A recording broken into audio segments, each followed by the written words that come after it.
இப்போ அதே கூட்டத்துல பிரஸ் ரிப்போர்ட்டர் கலந்துக்கிட்டாங்க. யாராவது செத்தாங்களா? இல்ல.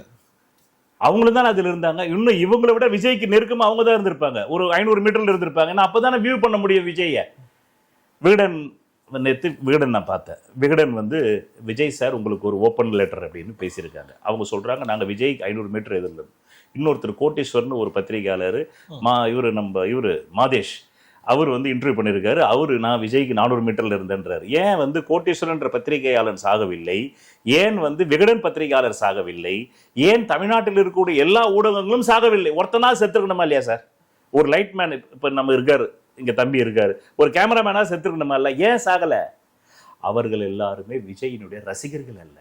விகடன் பத்திரிகையில் விஜய் ரசிகனாக அங்க போல. அவங்க போனது அவங்க தொழில், அவங்களுடைய உத்தியோகத்துக்காக போனாங்க. ஆனால் அங்க இறந்தது விஜயை பார்க்க வேண்டும் என்று சொல்லி சென்ற கூட்டம்.